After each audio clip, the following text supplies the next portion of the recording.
Gimana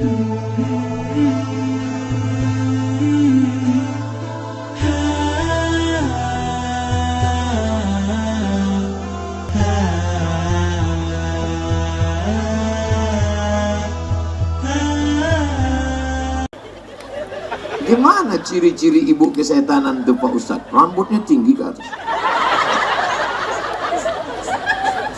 Kalau sekedar rambutnya diikat pakai karet gula, nggak apa-apa. Rambutnya panjang. Kalau rambut panjang nggak diikat pakai jilbab, tiba-tiba nanti pas ngelepas jilbab rambutnya ke depan, disangka sundil bolong. Maka diikat, lalu nampak sedikit rambutnya menonjol ke atas. Nggak apa-apa, bukan itu yang dimaksud punuk onta. Yang dimaksud punuk onta itu sengaja dikasih pakai bambu ke atas, supaya kalau jalan semua orang melihat. Kalau dia pergi kondangan pakai gitu, orang semua melihat, wow, amazing, what is this, setan.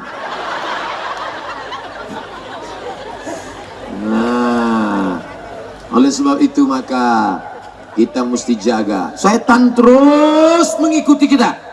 Bapak kalau pas mau makan, setan ikut. Aku ikut makan, aku ikut makan, aku ikut makan. Begitu bapak baca doa, Allahumma barik lana fima razaqtana wa qina azabannar, setan nggak jadi makan. Nggak jadi kita makan malam ini. Ibu mau masuk kamar mandi, setan sudah mau ikut. I follow you. Begitu ibu langkahkan kaki kiri, Allahumma inni a'udzubika minal khubuzi wal khaba'is, dia cuman sampai di pintu, nggak jadi. Pas mau masuk langsung terhijab, nggak jadi. Jadi siapa yang tadi masuk WC nggak baca doa, setan sudah siap membawa kamera streaming live kencing dan cebok. Bayangkan seluruh setan di Indonesia nonton ibu tadi ya di kamera. Makanya tulis doanya besar-besar di pintu, Allahumma inni a'udzubika minal khubuzi wal khaba'is. Mau tidur malam, setan juga ikut. Tapi sebelum tidur, bismika Allahumma. Jangan dibaca sekarang, jangan. Please, jangan baca sekarang. Karena pernah saya praktekkan ceramah, begitu selesai baca, jamaah. Jangan baca. Nanti. Allahumma barik lana nggak apa-apa, baca. Ada kue kota. Apa ibu yang dimulai? Saya malam ini kok ceramahnya santai ya? Biasa ceramah tuh berapi-api. Malam ini seperti ngobrol dengan keluarga dekat saja. Ini menunjukkan orang Tenggarong menganggap saya bagian dari keluarganya. Begitu jauhnya saya datang. Nun ujung Pulau Sumatera, di atas Aceh, di bawah Aceh Medan Sumatera Utara. Di bawah Medan ada provinsi Melayu bernama Riau. Kerajaan kami Siak Sri Indrapura. Dari Riau terbang 1 jam 30 menit sampai ke Jakarta. Turun di Cengkareng. Dari Cengkareng berangkat lagi. Saya dengar itu kapten pilot pesawat beritahu, ladies and gentlemen, Samarinda, 1 hour 50 minutes. Thank you. 1 jam 55 menit kata dia akan sampai. Jauh menyeberang pulau. Tapi setelah sampai di sini, rupanya masih serumpun sama-sama Melayu. Bajunya sama. Ini yang saya pakai. Di kampung saya gini juga bajunya. Di atas baju, di bawah baju pakai kain. Kenapa kain ustadznya agak naik sedikit? Ada kabel. Ini bukan, jangan nanti ditangkap orang, oh itu gaya, enggak. Nah, orang Melayu tidak boleh pakai celana karena nampak lekukannya, tidak beradat, tidak beradab. Kalau ada orang Melayu pakai celana, maka dianggap tidak sopan, tidak beradab. Ustadz Abdul Somad diajarkan di bumi Kutai Kartanegara, kau jangan pakai celana membelakangi alim ulama, membelakangi tokoh masyarakat, membelakangi para habaib, maka engkau dikasih kain Ustaz. Saya tidak tahu Melayu Kutai Kartanegara dengan Melayu Riau bagaimana. Hanya saja di tempat kami Kalau belum menikah, kainnya di atas lutut. Kalau sudah menikah, kainnya di bawah lutut. Malam ini saya sudah nikah, sudah punya 1 anak. Kenapa? Ini saya mau cerita tentang, jadi semuanya serba ada simbolnya.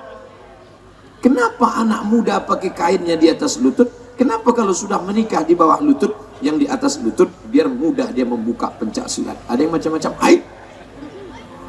Begitu. Jadi anak-anak muda, kalian harus pandai bersilat. Pandai silat kan? Biasanya saya di airport tuh disambut pakai silat, suruh masuk silat. Tadi nggak ada yang bersilat. Bapak Ibu yang dimuliakan Allah, dulu anak muda kalau mau menikah tidak boleh sampai ke halaman perempuan sebelum mampu mengalahkan pesilat dari mempelai perempuan. Betul? Masih ada tradisi itu. Lanjutkan, anak-anak muda harus sehat. Sekarang anak-anak muda tidak lagi bisa bersilat. Kenapa? Letoy, loyo, lunglai, lesu, lemas, gara-gara sudah kena sabu-sabu. Alhamdulillah anak muda Kutai Kartanegara masih sehat walafiat. Turun saya dari kendaraan, mau naik ke atas pentas, datang 1 anak muda, ditariknya tangan saya, hampir copot. Niatnya baik, mau menyelamatkan saya, jangan sampai dikerumuni jamaah. Begitulah kuatnya anak-anak muda di Kutai Kartanegara. Tolong ambil gambar saya dari sana bersama anak-anak muda, bersama anak-anak muda yang hebat-hebat ini, supaya nanti kalau ada yang mau membuli, mau mengejek saya, dia mikir 2 kali. Jangan macam-macam sama Ustaz Somad. Tuh ramai itu. Di mana? Di Kutai. Pas pulang nanti sendiri juga. Saudara yang dimuliakan Allah Subhanahu wa taala, apa kata Bapak Profesor Dr. Awang Paru? Ustaz Somad, saya ini bidang ekonomi, bidang pemerintahan politik, ekonomi sudah kami bangun, politik sudah kami jaga, tapi bidang akhlak, bidang agama, bidang pendidikan, itu tanggung jawab Ustadz. Saya yang kena. Berarti kalau ada anak yang kena pakai sabu-sabu, narkoba, pil, anjing gila, siapa yang salah? Saya yang salah. Ustadz Somad, tolong doanya Pak Ustadz. Doa apa? Doa supaya anak kami berhenti pakai narkoba. Mana saya tahu? Tak pernah Nabi mengajarkan doa Allahumma inni a'udzubika min sabu-sabu, Allahumma inni a'udzubika min ganja. Gak ada itu. Mana ada doanya? Yang mengulur uang, kasih uang terus siapa?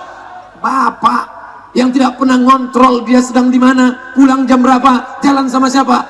Ibu, ketika dia kena narkoba yang salah siapa? Ustadz. Enak aja saya yang salah. Tolong dulu Ustadz Somad, anak saya sudah kecanduan gadget, gak peduli lagi Pak Ustadz, main terus, sekolahnya tinggal, karirnya kacau balau, sampai gak sholat, gak puasa, main game online terus. Yang belikan gadget HP mahal siapa? Ibu. Yang ngasih uang beli paket 4 giga? Bapak. Yang biarkan dia di kamar nggak pernah ngetuk pintunya, ngajak sholat berjamaah, kalian berdua. Sekarang giliran dia kecanduan, yang salah siapa?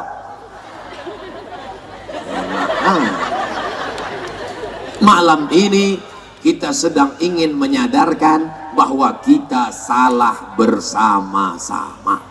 Siap? Ya siap dulu. Jangan tunjuk salah kamu, salah kamu, salah kamu. Ketika kau katakan salah kamu, orang lain 1, engkau berapa? 3 katanya. Oke, 2 ke sana. Salah kamu. Salah kita. Kenapa kita tidak ingatkan? Malam ini Abdul Somad datang mengingatkan, watawasau bil haq, watawasau bis sob. Kuatkan akidah, karena ini negerinya para ulama, ini negerinya sultan-sultan yang berpegang teguh kepada Al-Quran dan Sunnah, ini negerinya orang-orang baik, orang-orang soleh. Maka kesolehan ini harus dilanjutkan sampai kapan? Sampai hari kiamat datang, anak-anak cucu kita dalam keadaan la ilaha. Saya dulu waktu anak saya lahir, saya bisikkan ke telinganya sebelah kanan, asyhadu an la ilaha illallah. Tapi tidak kuat macam itu, terkejutlah dia. Pelan-pelan, asyhadu an la ilaha illallah. Kalian anak-anak muda yang belum pandai azan, latihan kalian azan. Tapi jangan di WC. Di WC tak boleh sebut nama Allah. Di kamar latihan azan. Allahu Akbar, Allahu Akbar. Ayah, papa, anak kita sudah sepandai azan sekarang. Iya, pas buka pintu, rupanya HP Samsung. Lomba musabaqah azan Kabupaten Kutai Kartanegara, juara 1 akan diberangkatkan umroh. Setuju? Mantap. Sehingga anak SMP, anak SMA azan.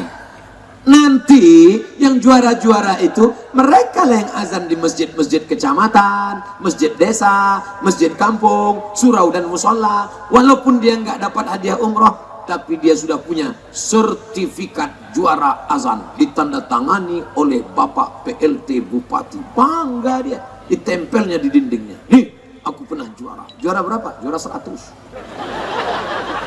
Percaya diri dia azan. Nanti dia akan azan. Bayangkan kalau yang lomba juara azan itu tiba-tiba jadi bupati. Amin. Jadi bupati dia 20 tahun akan datang. Begitu dia dilantik, pergi dia ke kantor bupati, ternyata musola tidak lagi dipakai sholat berjamaah. Dia tidak canggung, dia tidak ragu, dia tidak grogi. Dia hidupkan, dia ambil mikrofon, dia yang azan. Allahu Akbar, Allahu Akbar. Pegawai-pegawai, kepala dinas, kepala kantor yang sedang makan di kantin. Siapa yang azan itu? Pak Bupati. Apa? Kenapa semangat berislam sekarang kurang? Karena yang azan di masjid orang-orang yang Allahu Akbar, Allah.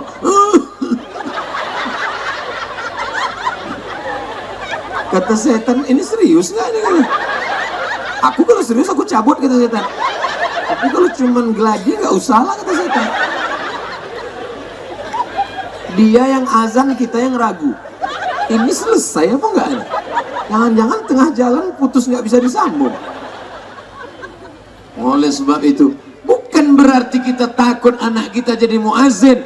Dia jadi tentara, tapi tentara yang bisa azan. Dia jadi polisi, tapi polisi yang azan. Setuju?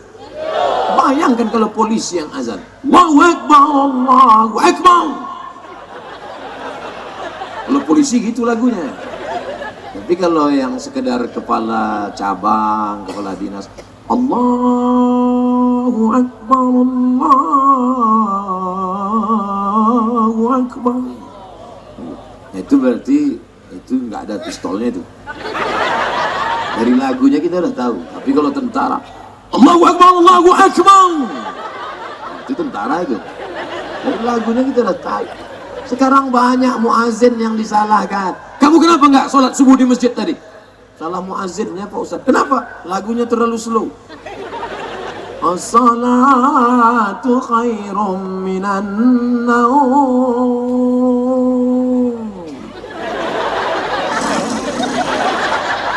Coba kalau yang azan angkatan udara, suaranya melambung ke atas, TNI AU. As-salatu khairum minan naum.